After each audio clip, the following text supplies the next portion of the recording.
First of all, I just want to say congratulations on a terrific character study. This is one of those movies that I think people really ought to see. And tell me if I'm wrong, Ian. It really takes place in the chasm between what we want and what we need. In my humble opinion, talk to me about the script and talk to me about the process of putting it all together. Well, I like that. I keep hearing new ways that this film, because new nutshells for the film, and I really like yours. Somebody else said, and it was smarter than my idea. They said this is a film that's a story about people fighting to be seen, which kind of reminds me of what you said. And I'm like, oh, I like that. Yeah, putting it together, it's weird to be a writer who's cursed to love nonfiction. Like my wife reads, it's insane how much she reads, and she's on the novel side of things. And I'm like, I don't have any interest. I read nonfiction. I watch documentaries. They tend to be my favorite thing to watch. And a couple in particular that were really like, yeah, front and center for me. Best of Enemies, Gore Vidal versus William F. Buckley, Life Itself, about the film critic Roger Ebert, his rivalry with Siskel, his illness, his relationship with his wife. And, I kind of marinated in those films. I've watched them an ungodly amount of times. And being a writer was like, I don't know, I will distill. I want to I think there's more here, especially like the last 15 minutes. And I won't nerd out too hard on this because, we only have so much time. But last 15 minutes of Best of Enemies, asking these really wonderful, like existential questions about what do you do when there's this enormous silence? And do you have the maturity to have the mind of winter and all of these beautiful poetic things that are said in it? I was like, oh, I want to chase that as a writer. So that's was a big part of it. And then, watching our nation change, which has been rapid. I used to work in marketing, and I had a copywriting boss who said, I'm a writer, but I'm not perceptive. And I've never forgot that, because I think that the only thing a writer is perceptive. So it was like perceiving the world around me and my response to it. And, my wife and my daughter, and just being informed, we're all being changed, whether we want to or not, by this sort of rapid acceleration into this very different modern era. So those were the building blocks. You can feel that in just about every frame of the film. Patrick, you have been a part of everything I've ever watched, and now this. Tell me about putting on Simon's skin, so to speak. Well, I've always been attracted to, and I've been cast quite frequently as somebody who uses words as his weapon, right?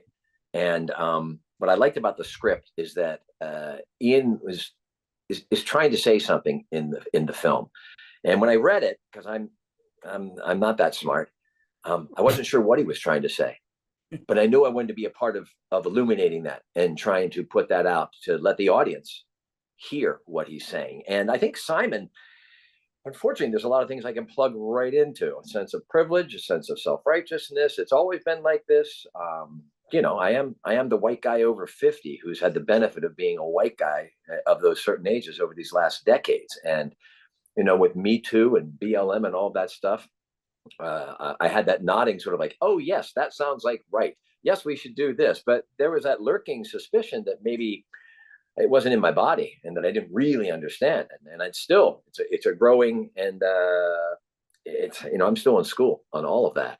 And I think Simon is too. And I think what the film really talks about is his what you mentioned in the very beginning, what he wants, that he thinks that he wants, that he's told himself that he wants in order to be successful, happy, and get it, whatever it is, writ large or small. Eventually he finds towards the end of the film that perhaps that's not exactly it. Perhaps that's time wasted in your short life. And, that can be applied to America writ large about, get it bigger, get it faster, be number 11111. And I also was geeked out about Best of Enemies. Man, oh man, I saw that and it was jaw dropping. But also it was jaw dropping because Gore Vidal says my favorite quote in the world, which is never pass down the opportunity to have sex or appear on television, which, pretty much are words to live by. It certainly is. Diana, I mean, wow, what a character you take on. And, we feel everything about her. She is just an amazing character. And these parts, also, Kaylee, these parts don't come around for women all that often. So Was it all on the script for you, Diana? Did you just say, okay, I'm going to do this? Or was there a long audition process? No, the audition process was very, very short, very compressed. I think it was from the day of the first audition to the day of arriving in Portland was less than a month. Ian, it was very tight.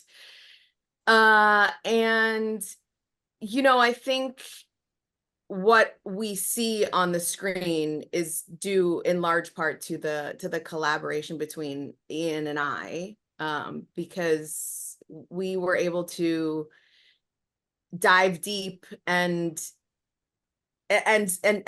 not be afraid to like second guess a piece of dialogue. So nothing was fixed, nothing was super set, which as an actor is really such a wonderful gift, truly. And then,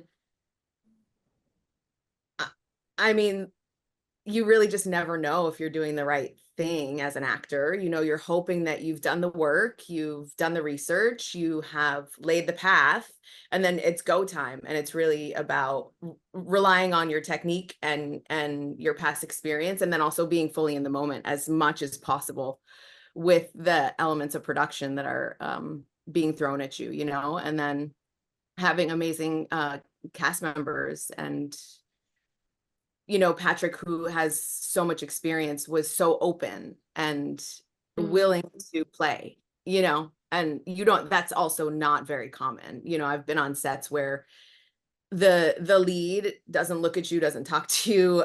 You're just kind of like a set piece. And we knew, I think, going into this independent film that hopefully everyone was on the same wavelength, and luckily everybody was. Yeah, I think that stems, I know you're going to say something, Patrick, but I think that stems from Patrick's theatrical background too, because in a theatrical play, you are all family. I mean, everybody, even the guy that walks through with the sword, you're all equal.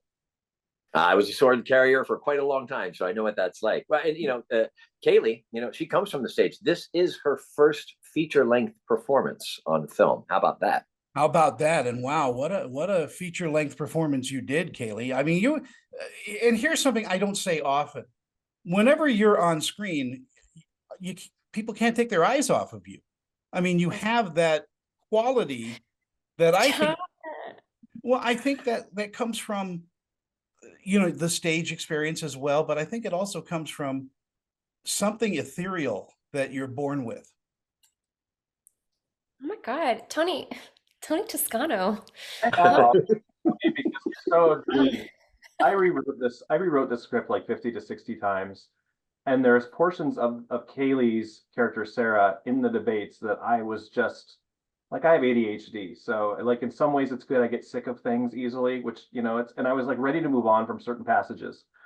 And then we find Kaylee, and this is one of those things, if you want to believe, I just believed her. She sort of like reinvigorated these things that I was like, I don't know, let's cut this whole flower thing. It's not resonating for me until Kaylee, because she made it. So I just believed her. And I really am tracking with what you're saying, Tony. I described Kaylee as this contained energy. She was the only person, we saw more people than anyone for this role of Sarah, and she was the only one that had this real-time formidable sense that made us believe, oh, right, if Simon's going to go there, this was apparent to us very late, but thankfully not too late. He needs an antagonist that would get under his skin. And that very maybe obvious thought never occurred to us until Kaylee. And it was like, oh, right, she will get under his skin. There's this, I don't want to look away quality and contained energy. And like, she just felt formidable. So I'm with you, Tony, and that I'm a fan. And I think it's like one of those, I really feel this way for the three of them. I think these roles, and whatever this means, were like inevitable for them. I just can't, there's no way for me to see these characters outside of these three actors. Yeah, but and Kaylee, Sarah, as everything that Ian said, but is she deep down, is she an innocent, or is she a protagonist, in your heart of hearts? Oh man, that is literally the question that Ian and I would be on the phone. Ian, I don't know if you remember this, but like I was like we were filming and I had Thursday, Friday, Saturday off. And I was like I was on vacation like during filming and we were talking about the debate. Do you remember that? We were like on the phone. Like a I mean, huge part. because we couldn't figure out like how much of this did she plan and like how much does a human plan anything and how much do we justify and how much do Christians and not that all Christians are the same, how much does Sarah's Christianity talk her into believing that this is for his own good versus allowing her to access her own ambition. And so it just like that the power of this film and the power like the microcosm of my question mark is the power of the macrocosm of the film's question mark, and that Ian has said before, and it's really a great way to put it, this film is just one giant Rorschach. That you're just gonna see whatever your shit is. Yeah. And I think that we should actually make more art that has more question marks. I think it's really powerful. Diana, what do you think audiences are going to take away once they watch this? What are they going to bring home? Well, I hope that people start to realize that, human connection is the most powerful thing that we have.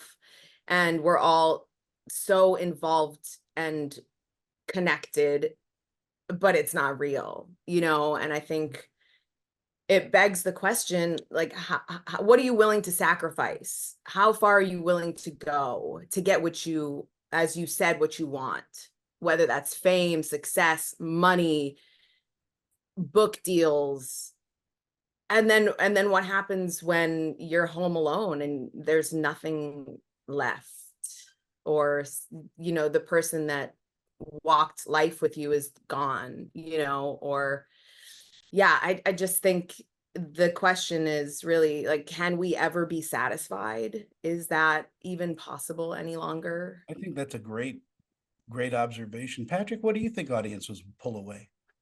Oh man, that's what she just said. Are you kidding me? That's fantastic because it makes me nod my head and it resonates with me. That final scene with Sarah and Simon at his table is devastating, and because